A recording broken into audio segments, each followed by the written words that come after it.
Hi, everybody. Welcome to the Pittsburgh Sports Memories Podcast. My name's Tim Hannon, and I am joined by. Steve Wirt. And on this episode, we are going to talk about the surprising history of Pirates versus Giants.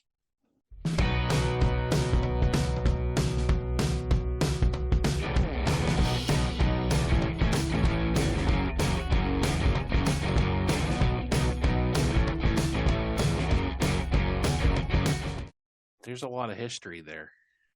There is, and some of it is surprising. We've done Steeler episodes like this before, where we look at the history of a team that's not really like a traditional rival, and yeah, like Steve said, there's a lot in there. So I wanted to do one of these with the Pirates, and we're going to break this episode up into three sections. We're going to have interesting stories, notable players who played for both teams, and big games. Almost sounds like Jeopardy categories, doesn't it? Could I have potpourri for 100, Tim? but before we get into all that, let's start with some fun facts. Ooh, ready for some fun facts? Me too. Yeah. So these two teams have combined for 13 World Series titles and 32 National League pennants. I think till COVID, didn't they play each other like every year for like 90 years or something like that? It was one of the oldest rivalries in the National League. Yeah, we're going to talk in a moment about the very first time they played each other, and it was quite a while ago. Yeah. They both started out with different team names. The Pirates were, of course, known as the Alleghenies. Do you know what the Giants used to be called, Steve? It's a pretty cool name. It's the New York Gothams. Oh, okay. Wouldn't that have been a cool name to keep? They could have done like a whole Batman thing. Gothams. I don't know. Giants. Whatever. Yeah, I mean, Giants are fine. Led the New York baseball Giants. Yeah. Gothams would have been cooler. I just couldn't see Willie Mays being a New York Gotham. Yeah, I could see that being kind of odd too. The Pirates and Giants both can lay claim to arguably the two most famous home runs in baseball history. The Giants have the shot heard around the world, and the Pirates have the Bill Mazeroski Game 7 home run. I think outside of New York, that who hit that was it Bobby Thompson. Said yeah, I think that's more of a New York thing, quite honestly. I mean, it didn't win a World Series. It got them to the World Series where they lost. So the Giants win the pennant. The Giants. I mean, but I think that call really made that play more famous than maybe it would have been otherwise. To your point. Was Mays over basket catch in that series, or was in a World Series? That was in the World Series. That was a couple of years later when they were playing, I think, Cleveland. Yeah. The all-time series between these two teams is pretty even. At the time of this recording, the Giants have won about 1,100 games, and the Pirates have won about 1,000. So that's fairly even. Giants are obviously ahead, but it's not like it's super one-sided. Here's a good one. During World War II, these two teams hold a war benefit game at Forbes Field and raise the modern equivalent of over $700,000 to benefit the war. Wow, nice. Yeah. The games also stopped for a half hour to play a live radio address from FDR. Huh. Wow, that's interesting. Yeah. National League President Ford Frick says that Pittsburgh did, quote, a swell job hosting the event. Well, that's high praise from Mr. Frick, who has an award named after him, apparently. A very swell award. Yeah. for announcers. Yeah. That's a good point. Good connection there. So here's I teased this earlier. Their first ever game against each other took place on Friday, May 20th, 1887. I believe it. 4,000 people show up at the Polo Grounds in New York to watch Giants 10, Pirates 9. Do you realize, like, 1887, so you're looking like 22 years after the Civil War ended? Yeah. There were literally, like, Civil War veterans might have been watching this game. Yeah. Like, I remember Gettysburg, and then the Giants won. Yeah. Yeah, that's very true. I mean, this was quite a while ago. What did Andrew Carnegie think of the game? That's what I don't have Andrew Carnegie's reaction. Yeah. But the pitcher for this game for the Buccos is a guy named Jim McCormick who hails from Glasgow, Scotland, and he gets shelled. Speaking of Andrew Carnegie, Yeah, right. I think Henry Clay Frick said, "Hey, you guys need to get back to work." Yeah, probably. Are you organizing a union? Why did you bring guns to the game, Mr. Frick? Yeah. Yeah. So Jim McCormick doesn't pitch a good game for the Pirates. He also sees his teammates commit 8 errors, so that doesn't help. Bill George starts for the Giants, and according to the 1887 newspaper, he was, quote, very mild, and with his illegal deliveries, hitting batsmen and giving up bases on balls, he gave Pittsburgh many chances to win. Nice. But ultimately, the Giants do hang on for that 10-9 victory. 1887 Pittsburgh newspaper also implies that the umpire is pretty inconsistent when it comes to calling balls and strikes for the Pirates as opposed to how he was calling them for the Giants. I remember, remember we went over this was that the 1890s? That was the 1890 Allegheny team, which this was actually 3 seasons before that, which is the worst team in Pirates history. And remember, like the catcher plays back. There's no mound. You just like pitch from a box. Like I don't think they even had gloves yet. So yeah, it was way different. Very different. And we're actually going to reference your 1890 episode when we get into that notable players for both teams later, because I have a couple guys from your episode that you talked about that fit in that mold. But we're going to start instead, like we said, with interesting stories. And we're going to start with some old-timey feuds. Steve, do you like old-timey feuds? I love it. I mean, normally, as long as they don't end in like a duel and like Aaron Burr shooting the Secretary of Treasury, we're okay. Just for the fact it's going to lead to a play that's 3 hours long. You know? Well, yeah, none of that here. But we do have, first up, we have Barney Dreyfuss versus John McGraw. That's odd. Yeah. So what's up here? Yeah, McGraw doesn't own the Giants, does he?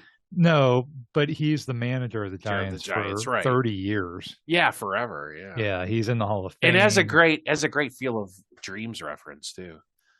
Oh, that's right. Because, John McGraw pointed his bony finger at me. Wouldn't let Moonlight Graham play, or no, did let him play, but only for that one inning. Yeah, and Barney Dreyfuss is, of course, the legendary owner of the Pirates, built Forbes Field, basically invented the World Series. So, two really, iconic baseball figures in that early era of baseball. Why didn't they get along? Well, it starts when John McGraw refuses to play in the 1904 World Series. So in 1903, the Pirates and Red Sox played in the first ever World Series. We did a whole episode about that. And baseball has decided this is going to be an annual thing between the two leagues. And it is an annual thing with 2 exceptions. The 1994 strike, which cancels the World Series. And then here in 1904, when John McGraw's Giants won the National League pennant. And he's like, yeah, we won the pennant. We don't need to play the best team in the American League to prove anything. So we're done. So it didn't even involve the Pirates per se. Just kind of stuck it to Barney Dreyfuss. Well, and that's the thing is, again, Barney Dreyfuss had basically, invented the World Series, initiated the World Series, and he apparently he doesn't think very highly of John McGraw as it is. But him refusing to play in this World Series, Dreyfuss considers that insulting. Baseball also hadn't codified into the rules.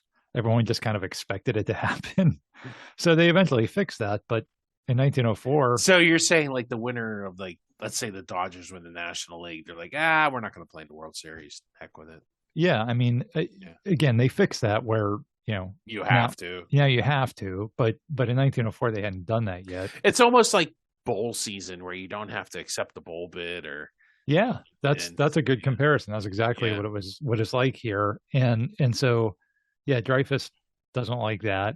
There's an incident the following year. We talked about this in our 1908 episode that we did, where McGraw heckles Dreyfuss in front of a bunch of his friends and accuses him of betting on games. And so Dreyfuss goes to the National League president, and he actually gets McGraw suspended for 15 games. What year is this? Like 1905? 1905. Yeah. Ooh. And the Giants are really upset about that because the National League president is a guy whose previous job is working for the Pirates. Mm. So they say he's not really being impartial. That's a whole mess. If you remember from that episode we did, the Giants would always heckle Dreyfus when he came to New York. The fans would, and then the Pirates fans when the Giants came to Pittsburgh would throw rocks at them. So it got pretty ugly. This actually continues all the way into the 1920s when the Giants win four straight National League pennants between 1921 and 1924. Dreyfus finally gets revenge in 1925 when the Pirates beat out the Giants for the pennant.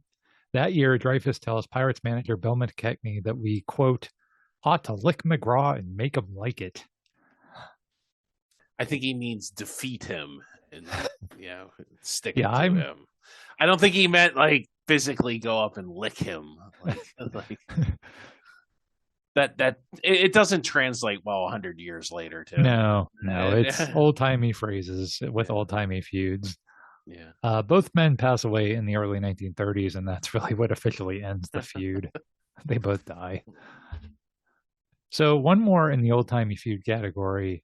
So John McGraw rubbed a lot of people the wrong way. You know who else did that? The manager of the Pirates during that era, a guy that we've talked about. Fred Clark. Yep, Fred Clark. Yes. He was on the 20, wasn't he on the 25 team? I know. Was he on the 25 team with McKechnie, or was that the year after?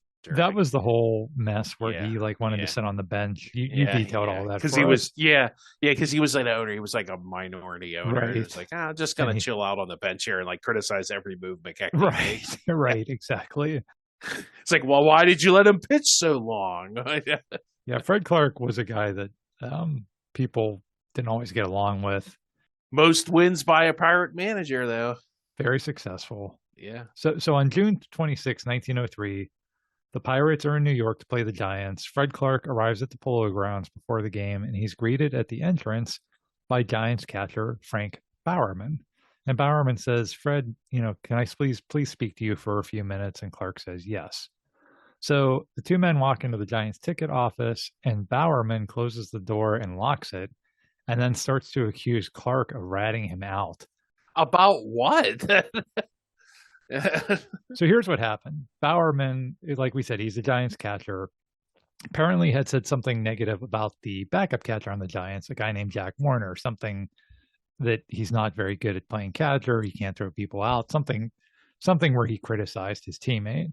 And I guess that guy, the backup catcher, Warner, hears about that from the Pirates and gets mad at Bowerman, and rightfully so. It's like, dude, it's bad enough that you're talking about me behind my back, but you're doing it to the opposing team.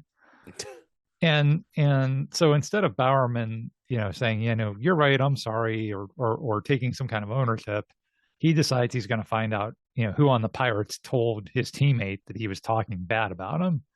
And he apparently thinks it's Fred Clark.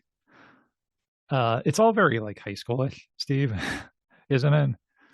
Did they come to blows? That's what I want to know. Well, actually what happens is Fred Clark denies it. He says, yeah, I know you made that statement about Warner, but I wasn't the one who told him.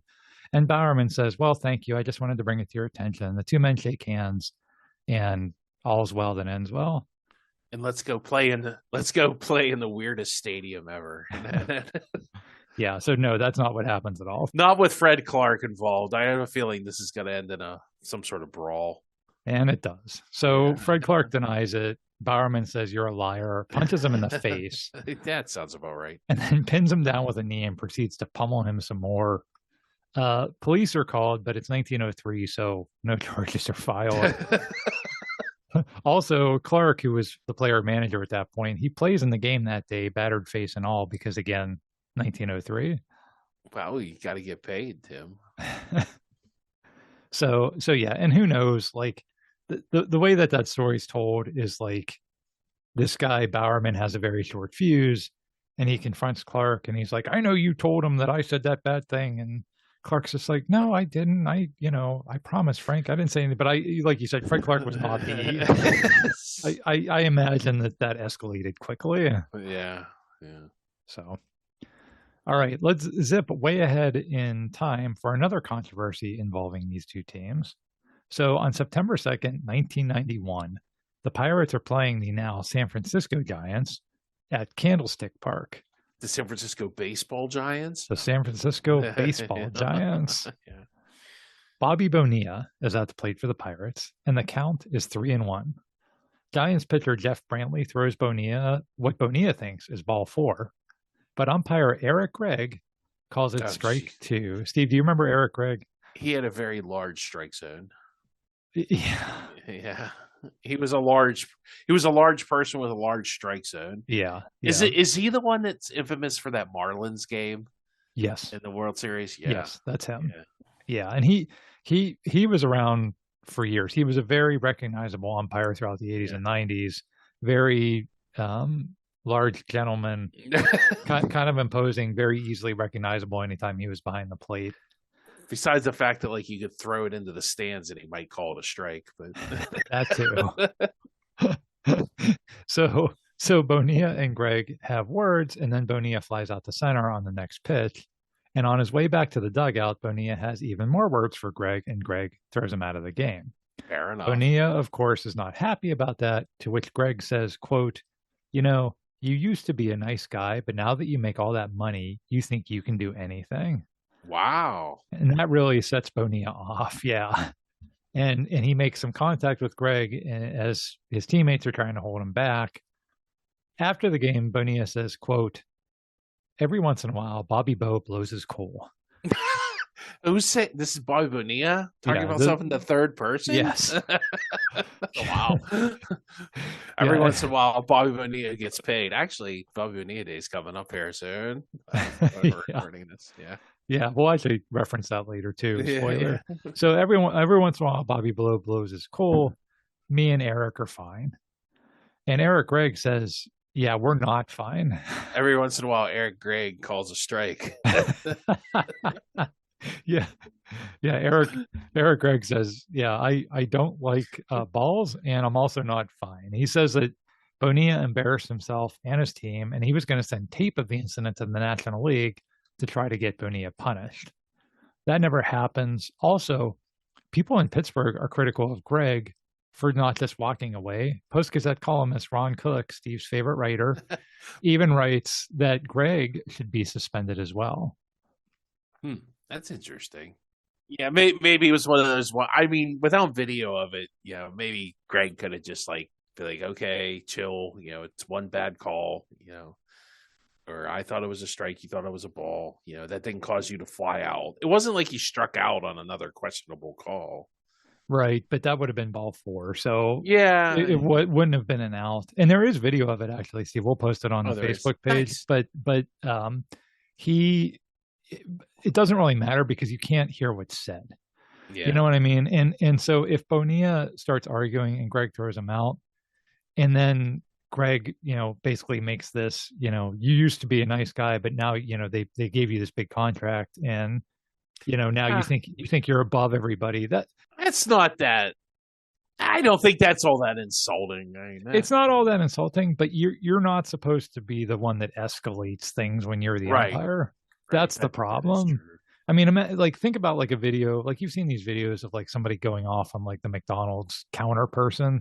Yeah. That's why you can't, if you're the person that somebody's going off on in that position, you can't be the one that, then throws an insult back and escalates things. You're supposed to try to calm things down. And that's really what an umpire should be doing. So that's why Ron Cook and others thought Gregg should be suspended, but he doesn't get suspended. So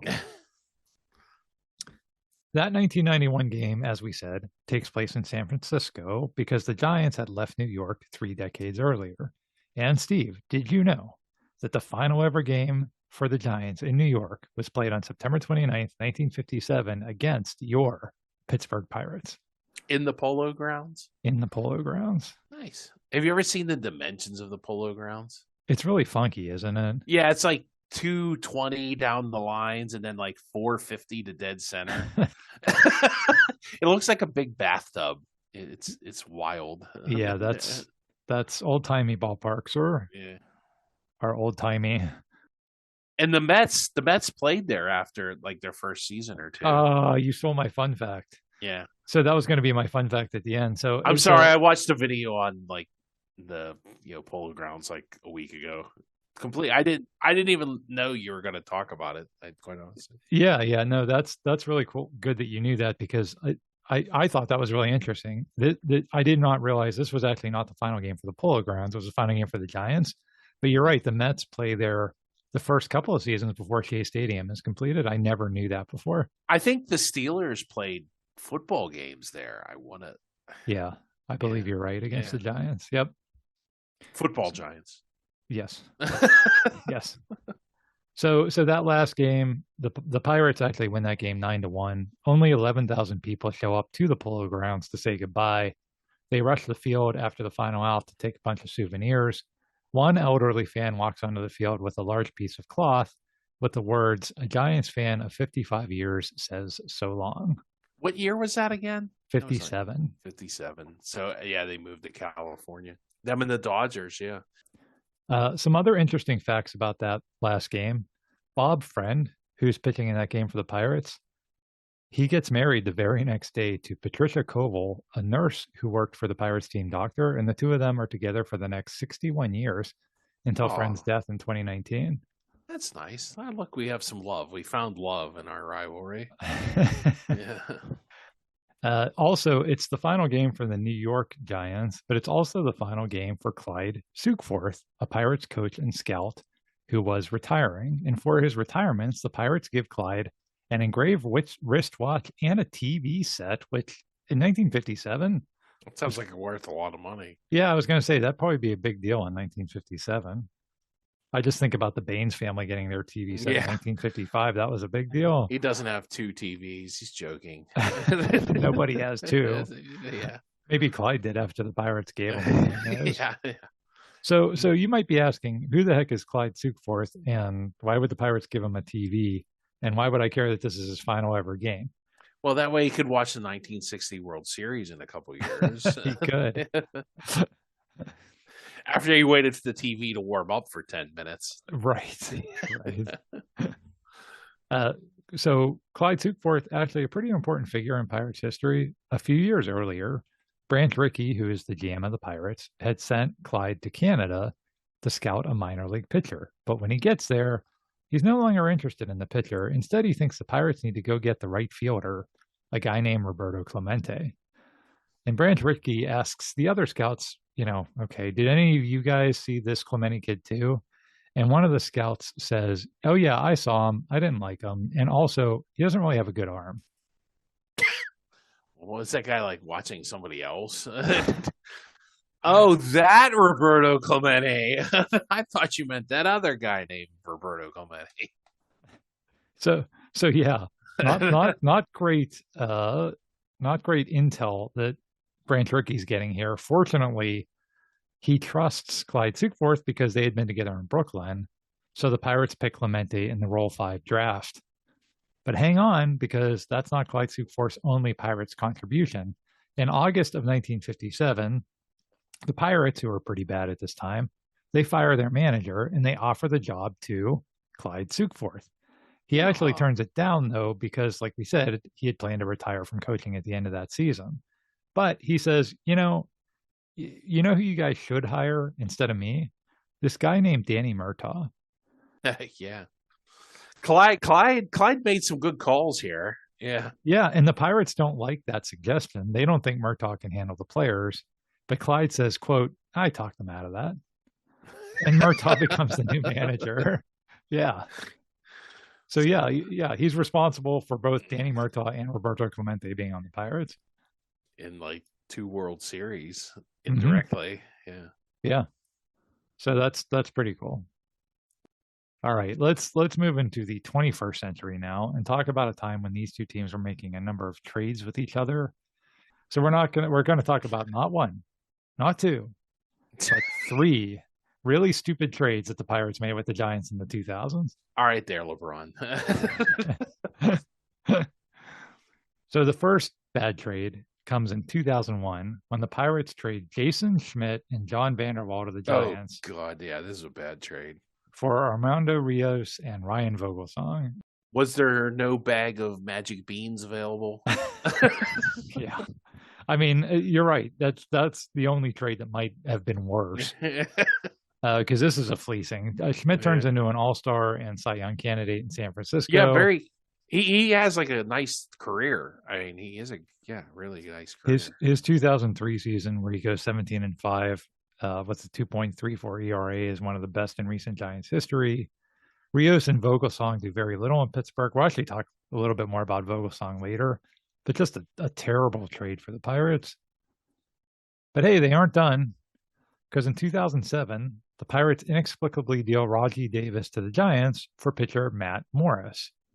And okay, this was one of those trade deadline deals where the Giants are way out of the pennant race, and Matt Morris is a veteran pitcher with a high salary that they want to dump. And Morris is older at this point, but he had been an all-star earlier in his career. So maybe he could bring some veteran leadership to a team headed to the playoffs, right? You see those kinds of trades all the time in baseball, even in hockey. Hey, we're on our way to a postseason appearance. Maybe this guy has a little bit of juice left and he can just provide some veteran leadership, right? Who was the guy for the Penguins? Hockey Dad or whatever. What was his? Yeah, Matt Cullen. Yeah, Matt Cullen. Yeah, guys like that. Exactly. Yeah. So perfect. Yeah, exactly. So why is this a bad trade? Well, in 2007, Pirates aren't going to the playoffs. Right. They're way out of the pennant race too. Yeah. And they're not really spenders. So why in God's name would they trade for an aging pitcher with a big salary? And I'm not sure we'll ever have an answer to that question, but I have a theory. And stick with me here because it's a little out there of a theory. But David Littlefield is the general manager of the Pirates at this point. And at the time, he was getting a ton of pressure from fans and maybe even from ownership. And remember, this is 2007. This is the year that the ownership sort of officially transferred from McClatchy to Nutting. So who knows what was happening there. Bottom line, I think Littlefield knew his job was in jeopardy. And I really think this was a middle finger to everybody. Like, hey, you said I never make big deals or bring in high priced talent. Well, watch this. And it's like, yeah, Matt Morris. Did he even pitch for the Pirates? Well, let's talk about that. He wasn't very good. So in 11 starts for the Pirates in 2007, Morris is 3-4 with a 6.10 ERA. Solid. Well, worth it. Worth every penny. Well, hang on, Steve. He comes back the next season, right? And it's okay because the next season he goes 0-4 with a 9.67 ERA. Well, there's improvement. in the wrong direction, and you still got to pay him all that money. Yeah, maybe San Francisco paying a lot of his salary or something? Or I know it was a trade. I mean, that's why they made the trade was to it seems stupid. Like, why wouldn't you make we'll pay like $1 million or $2 million and you pay the rest of it? But why would you even want a player like that? Like you mentioned Matt Cullen. Imagine if like the Buffalo Sabres would have been in last place that year and picked up Matt Cullen. Yeah. Like why? Yeah, there's no point to that. Yeah, and like I said, the only thing I can figure is Littlefield was just like it was just some kind of Hail Mary thing where he was like, here, look, I can make big deals. Anyway, he gets fired. I would say that one's worse than the Jason Schmidt trade. I mean, it's tough because and Raji Davis, the guy that the Pirates traded for Morris, he doesn't really do much. He doesn't really do much. Like it's kind of an apples and oranges, Steve, because in the Jason Schmidt trade, it's like you gave up on a guy that became a huge star. In the Matt Morris trade, you didn't really give up anything, but you took on a bunch of salary for no reason. Yeah, for a guy that stunk. Maybe he just wanted to waste like Kevin McClatchy's money. Time. Like I said, that my best theory is it's a middle finger. That's the only plausible explanation for why you would do that kind of trade. So let's complete the trifecta with a 2010 trade where the Pirates sent pitcher Javier Lopez to the Giants for outfielder John Bowker and pitcher Joe Martinez. Lopez helps the Giants win 3 World Series titles and is in their team Hall of Fame. Check out this stat, Steve. Javier Lopez faces 47 batters in the postseason for the Giants and allows 5 hits. Oh, jeez.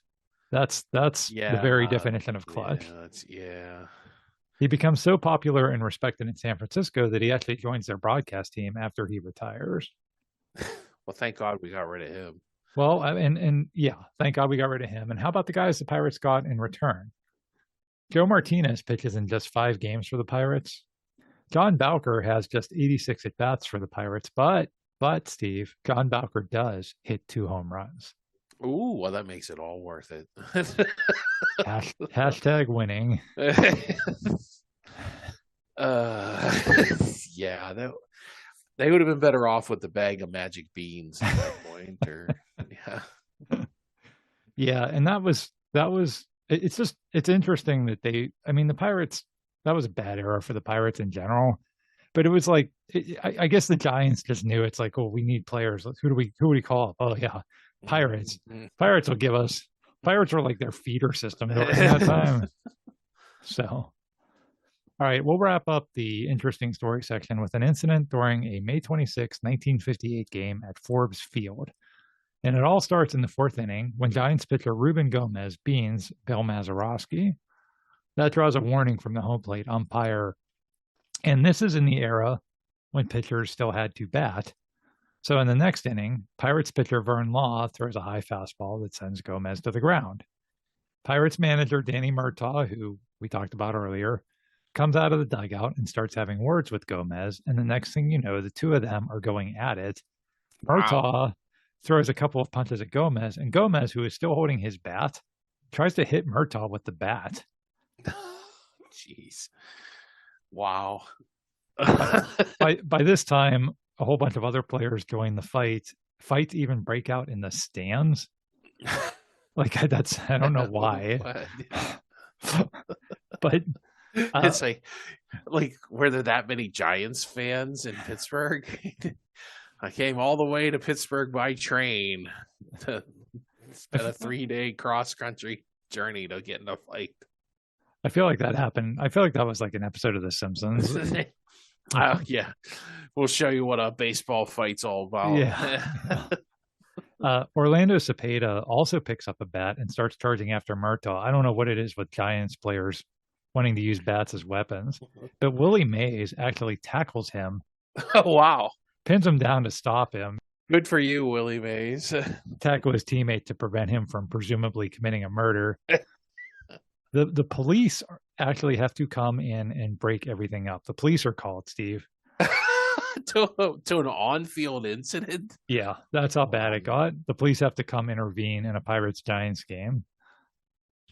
Wow, that's interesting. You don't see that too much anymore. You don't.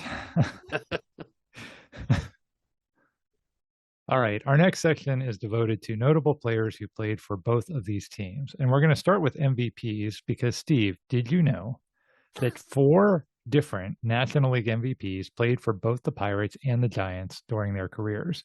And I'm going to ask you if you can name them in just a second. But first, I'm going to give you a hint, okay?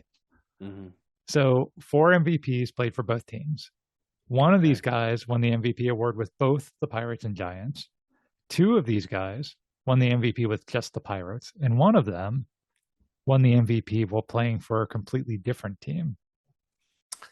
I know Barry Bonds is definitely one of them. That is definitely one of them. As for the other, so the guys that won it with the Giants? No, 2 guys. So you got the Pirates. Yeah, you got the guy that won it with both teams. 2 guys won it with just the Pirates. Ugh. That's a good question.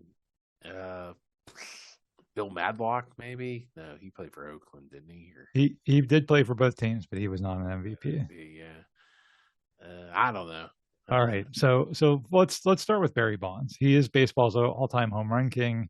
He played 7 seasons for the Pirates, which he wins 2 MVP awards, and 15 seasons for the Giants, in which he wins 5 more MVP awards. People don't like Barry Bonds very much, and deservedly so. He used steroids, so the numbers are all tainted. We did a whole episode about him. The more I think about Barry Bonds, Steve, it makes me sad because I think you can still argue that he's one of the best baseball players ever. And like, imagine his legacy had he been able to overcome some of those demons and not feel like he had to treat everybody like crap or use performance enhancing drugs. Would he be a Michael Jordan, Tom Brady level icon had he not done those things. I think no, because his attitude is so bad, and I don't see him ever changing his attitude. Like even Mark McGwire, people just kind of let him be. They don't seem to like get on him too much. That's because he's not as much a jerk. Like if Barry Bonds wasn't a jerk, then like maybe, but it just doesn't seem like Barry can get out. Like even with the steroids, I think people would let him slide. So yeah. If he, you're right. It's a combination of those two things, not just the steroids. It's the steroids and how he treated everybody. Because you're right, people are a lot more forgiving of a like guy like even Mark McGwire. Jose Canseco, who was a little bit of a jerk, like Yeah, let him slide with stuff. So yeah, that's a good point. That's a good point. So that's MVP number one. MVP number two is this guy. Deep to right field. Is this it? Are we walking it off? Yes! Happy Memorial Day! Andrew McCutchen walks it off. Praise the Jolly Roger. you think I would have remembered that? I didn't know. I thought the Pirates drafted him, or did they? No, they traded him to San Francisco, didn't they? Correct. The Pirates traded him to San Francisco. Do you remember who they got in return? No, I don't. Brian Reynolds. Oh, that was the Brian Reynolds trade. Yeah. The Pirates, of course, get Andrew McCutchen back for a couple of seasons, and now he's gone again amidst some hurt feelings. But still, I think one of the great players. He's at the end of his he's probably going to retire this year. Right. And I think those hurt feelings will subside. I mean, he'll come back in 10 years and everybody will be. Yay. Yeah, exactly. Yeah. Do you think, Steve, he's one of the great players in Pirates history regardless? McCutchen? Yeah. Oh, yeah, he's up there. Yeah. Yeah, I mean, I don't know if he's top 10, but probably pretty close. Maybe like 8 or 9. Yeah. I don't know. Yeah, he's up there for sure. I mean, maybe, I don't know. I don't know if I'd put him in top 5, but like somewhere between 5 and 10. Because like, what do you got? Clemente, Stargell, Wagner. Yeah. Yeah, you can't put him in that. The trainers. Yeah, you're right. You can't put him in that tier, but you can put him right underneath that. It's a good call. The other guy that won MVP for the Pirates that later played for the Giants, Dick Groat. Oh, I didn't know Dick Groat played for the Giants. Yeah, I did not know that either till I did this research for this episode. He's the 1960 National League MVP for the Pirates, and he finished his career in San Francisco. And then the fourth guy, I don't think you would have ever gotten this in a million years. It's Bob Elliott. Oh, Bob, yeah. the natural, man. He's a really good third baseman for the Pirates in the 1940s. He's a four-time All-Star for the Bucks. And in 1947, the Pirates make a really bad trade, sending him to the Braves for Billy Herman. Now, Billy Herman is a Hall of Fame baseball player, but in 1947, he's 38 years old. And at the very, very end of his career, even Billy Herman doesn't like the trade. He says, quote, "They've gone and traded the whole team on me." So he doesn't like that he's coming to the Pirates that are now depleted of talent because they've traded away Bob Elliott. Bob Elliott, meanwhile, is named National League MVP and leads the Braves to the World Series, and then later plays for the Giants. What year was that? That was 47. So is that Boston Braves? Yeah, that would have been the Boston Braves. Yep. Okay. Mm-hmm. See, I knew that. Yeah. Yeah. So there's your 4 MVPs who played for both teams. Let's talk about some other guys who played for both teams.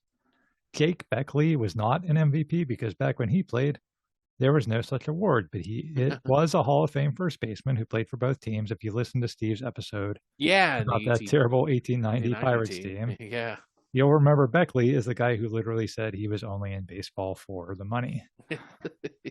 Very open about that, too. It was refreshingly honest. Refreshingly honest. Some other guys, Rick Ruschel was an all-star pitcher. Oh, yeah, Big Daddy. Yeah. Big Daddy Ruschel, all-star pitcher for both teams in the 80s. Matty Alou spends 6 seasons in San Francisco, and then he plays for the Pirates, doesn't he? Yeah, he's traded to the Pirates where he wins a batting title in 1966. And they had his son, but they traded him, didn't they? Or So yeah, his nephew Moises Alou also plays for the Pirates, and then much later in his career ends up in San Francisco. Yeah. Yep. 6 degrees of Alou. 6 degrees of Alou. Well, yeah. Well, here's another fun fact about Matty Alou, Steve. Have you seen the movie Major League? Yeah. Do you remember the character Pedro Serrano? Is that Matty Alou? It's loosely based on Matty Alou because it was rumored that he was really superstitious and he would talk to his bats, just like Pedro. I would have said, "I won't give you. If you don't give me a home run, I give you up." Jobu. Help me now, Jobu. I do. I say curse word, Jobu. I do it myself. Yeah. Could we get him a live chicken? Yeah. Can we get Matty Alou a live chicken? That'd be great. Will he start on Belmont last year, bringing him a bucket of KFC before a big game in the 60s? Let's see. Current Pirates catcher Joey Bart. The Giants traded him back to the Bucks back in 2024, so he's played for both teams. Ed Dehaney came to the Pirates by way of the Giants. We did a whole episode on him called "His Mind is Thought to Be Deranged." Yeah. It's a really dark story about a guy who had quite the nervous breakdown, which not only literally cost the Pirates a championship, but more significantly destroyed quite a few lives. That's a sad but really interesting story. So go back and listen to that episode if you haven't already. Travis Ishikawa was a journeyman first baseman who had been with the Giants, then some other teams, then signs with the Pirates in 2014. But he doesn't last very long in Pittsburgh. The Pirates dump him mid-season, so he goes back to San Francisco, where later that very same year, this happens. Travis Ishikawa hits one into right. The Giants win the pennant.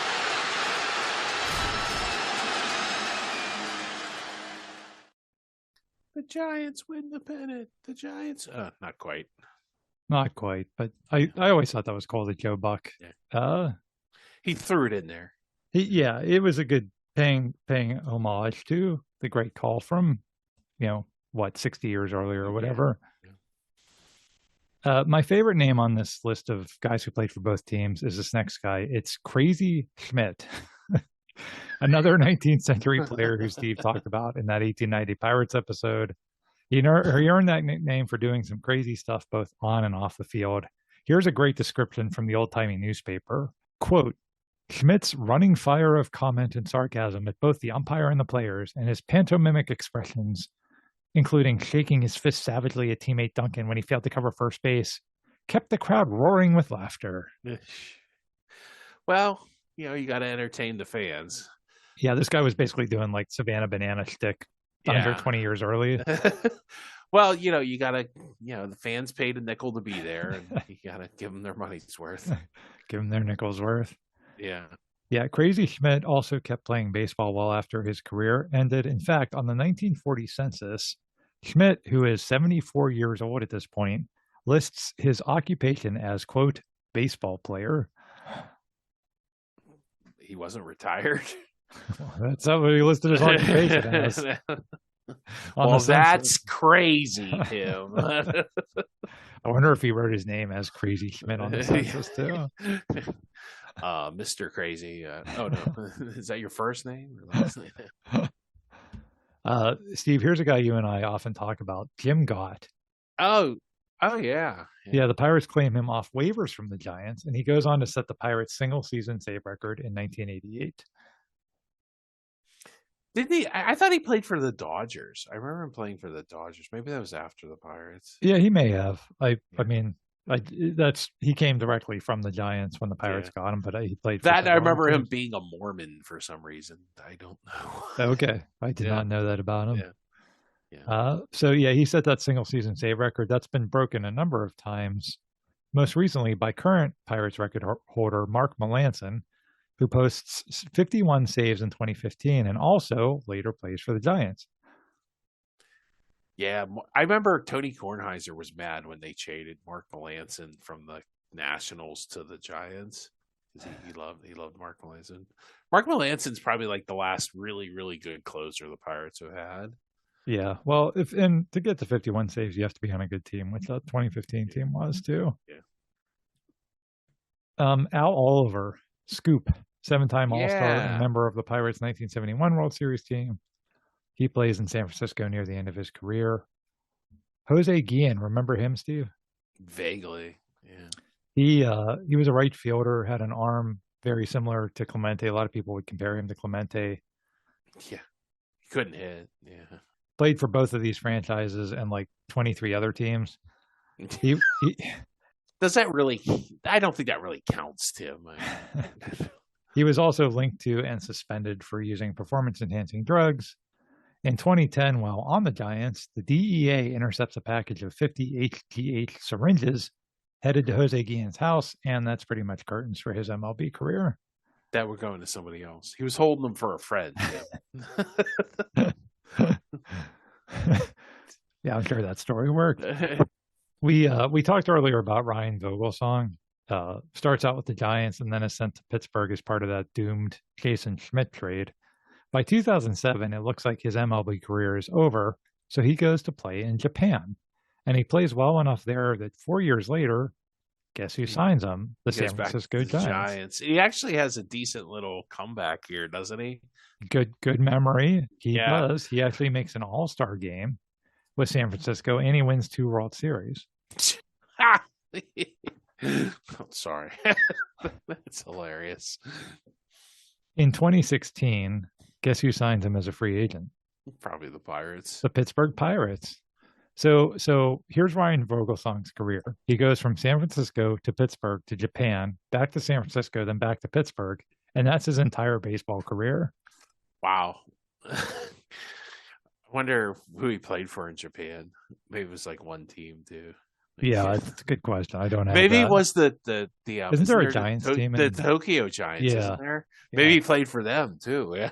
That would be consistent, at least. Yeah. I don't think there's a Pirates team in Japan. Maybe there's like a Buccaneers or something like close to it. Yeah. Swashbucklers or something. We talked about trades where the Pirates got fleeced. Here's one where the Giants got fleeced. Bill Madlock is traded from the Giants to the Pirates in the middle of the 1979 season for like nothing. Madlock helps the Pirates win the World Series that year and then proceeds to win 2 batting titles.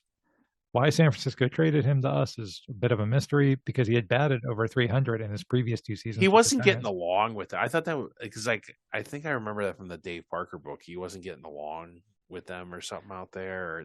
It was like a personality conflict or something. I think you're right. I think you're right because when the Pirates were actually a little antsy about trading for him. Yeah, Parker stood up. Parker said, "No, he's good. You got to get him." Yes, Parker and Willie Stargell both. Chuck Tanner actually asked them because they thought he was a loose cannon, and maybe you're right. That's why the Giants were like, he's more trouble than he's worth. But Parker's like, no, you got to go get that guy. And Parker said, quote, everything changed when Madlock arrived in 79. Yeah, when you get like a third power hitter, and heck yeah. Yeah. But hey, the Giants poach a free agent from that 1979 Pirates roster too. It's Rennie Stennett. Hey, the immortal Rennie Stennett. He wasn't a bad player. He was pretty good. He was certainly a decent player. The Giants, though, give him a massive contract. I think this is one of those, he was on the World Series team. Yeah, he must be. Yeah, you kind of overestimated his role and talent maybe a little bit. Yeah, it's like that. The Raiders signed Larry Brown kind of a thing. I mean, not that Rennie Stennett was like the hero of the game or anything, but it was one of those kinds of things. It's not a popular move at the time in San Francisco, and it turns into a huge bust. He's out of Major League Baseball altogether just 2 years later, even though he's only 31 years old. Wow. But Steve, hang on. There's a silver lining for Rennie Stennett. Want to know why? Why is that? So you referenced earlier the contract that the Mets gave Bobby Bonilla, where they kept paying him for years after he left. Oh, does Rennie Stennett get like a contract like that? He gets deferred payments from the Giants all the way to the distant future of the year 2000. From like when? 1982? Yeah, 1980. Oh, that's not bad. Yeah. I need to get a job like that where I get like paid for like 15 years for doing jack poop. Like, I need my own Bobby Bonilla day. It doesn't have to be $1 million. Could you imagine just like getting like $70,000? Yeah, I would take Like, that. yeah, that's like a year's salary. That's a decent salary from like it's not like quit your job money per se, but you could still work your job and like bank that every year and be set, man. It'd be a nice little bonus to go on vacation every year or make some repairs to your house or whatever. I would take that. Yeah, even if you lost a fair amount in like taxes. Well, get good at baseball, Steve. Have some team sign you to a really fat contract that they overestimated, and then you'll be in that position. Maybe they'll start doing that just for average people, like defer payments. We don't want to pay you like a bunch of salary. Well, that's because we're at-will employees, so I guess that doesn't work for us. Yeah, you need a contract for that. Darn it, Tim. Darn it. Oh, well, someday. Always dream. Here's a fun fact. Stennett is best known for accomplishing the extremely rare feat of getting 7 hits in one game, which he did as a member of the Pirates against the Cubs in 1975. 7 hits in a game. No one's able to replicate that feat until 2016, when Brandon Crawford becomes the first player since Rennie Stennett to get 7 hits in a game. Guess which team Brandon Crawford plays for? I do believe that would be your San Francisco Baseball Giants. You got it. Yeah. Connections all over the place. Woo! Bill Madlock and Rennie Stennett were not the only members of that 79 Pirates team to also play for the Giants. Phil Garner, who recently passed away, he ends up in San Francisco about a decade later. Tim Foley had played for the Giants before coming to Pittsburgh. And Don Robinson has a distinction of pitching in the World Series for both of these teams, 1979 for the Pirates and 1989 for the Giants. Wow, Don Robinson was around that long? Jeez. Yeah, he was around for a while. No, I mean the Earthquake series too in '89. Yes, yep, correct. Couple more names on this list. I'm just going to hit these guys more quickly. Goose Gossage pitched for both teams. That had to be late in his career. Well, he only played for the Pirates for that one season too. Yeah. Vince DiMaggio, brother of Joe DiMaggio, played for both teams. Hank O'Day, do you remember him, Steve? The umpire from that 1908 season who was always in the middle of all those controversial games. Before he was an umpire, he was a player for both teams. Wow. And last, but certainly not least, the legendary Johnny Dickshot played for the Pirates from 1936 to 1938 and for the Giants in 1939. That's a heck of a name he's got going there for him. I couldn't complete the list without Johnny Dickshot. You wonder if they changed their name just to like Shot. We're just going with Shot. Yeah, I think that's the time when you might want to get some legally change your name, but whatever. Or maybe keep it and like make everybody else a deal. It's their problem. Yeah, true. That's true. All right. Last section in this episode is big games, and there's no bigger games, obviously, than a postseason game, and these two teams have played each other twice in the postseason. First time is the 1971 National League Championship Series. Lots of Hall of Famers playing in this one, Steve. We got Willie Stargell, Gaylord Perry, Bill Mazeroski, Juan Marichal, Roberto Clemente, Willie Mays, and Willie McCovey. Holy cow. Yeah. And like, to be fair, guys like Maz and Mays were way past their prime at this point, but that's still pretty good collection of talent. So this is not a good matchup for the Pirates because during the regular season, these two teams had played each other 12 times, and the Giants had won 9 of those 12. 9 times. Yeah, 9 out of 12. Yeah. The Giants win game 1, the Pirates win game 2, in a game where Bob Robertson hits 3 home runs for the Pirates. Robinson actually ends up batting .438 in that series. So now we have the pivotal game 3 at Three River Stadium. And remember back then, the NLCS 5 games, wasn't it? Yes, is only a 5-game series. So game 3, when you're tied 1-1, is pretty important. The Giants have a huge advantage for this game because they are starting Hall of Famer and 10-time All-Star Juan Marichal. And you may be asking yourself, well, why did the Giants wait until game 3 to start their best pitcher? And that's actually because they didn't clinch their division until the final regular season game, and they needed him for that. So then he had to wait a few days before he could pitch again. And when you watch retrospectives on that series, people say, oh, the Giants end up losing because they could only start Juan Marichal for that one game. But again, the series is tied. So if Juan Marichal wins this start, then all the Giants have to do is win one out of the last two, and they'll be in the World Series. The game is tied 1-1 in the bottom of the 8th inning. And Richie Hebner is at the plate against Marichal. And I'm going to let Bob Prince tell you what happens next. He hits one out of here now. This would be some kind of pandemonium. And why not? Here's the 1-2 pitch from Marichal. And there's a ball hit deep to right field. Back goes Bobby Bonds. And he can't get it. It's a good ball. Over Bobby Bonds, too. Yeah. Lots of Pirate connections there. Yeah. Yeah. Yep. Yeah, that wins game 3. The Pirates take game 4 and they win the pennant. And the guy that makes the final out is actually Bobby Bonds, Barry's dad. He's very bitter over that. Sure he is. Yeah. Fast forward 43 years to the other time that these two teams meet in the postseason. It's the 2014 wild card game at PNC Park. It's Madison Bumgarner for the Giants versus Edison Volquez for the Pirates. And this one isn't even close. The Giants win 8-0. And honestly, I wanted to say more about this one, Steve, but there's not much to say. Like Volquez have been good that season. Absolutely. But it's Madison Bumgarner in the postseason. It ain't happening, people. It would have been really something special if the Pirates would have won that game. And it was 8-0, but it could have been 1-0 where the Giants got a run in the top of the first inning. It wouldn't have mattered. Bumgarner pitched a complete game shutout. Yeah. Well, and then he goes on to be both the NLCS and World Series MVP that year as the Giants go on to beat Kansas City for their 8th and, as the time of this recording, most recent championship. So yeah, he was just unhittable. And like I said, I don't know what else to say about that game, because that's really the story, that the Pirates faced a pitcher that they couldn't hit. Yeah, we kind of covered him in the people that killed Pittsburgh kind of episode. So, Yeah. So that's the 2 times those teams met in the postseason.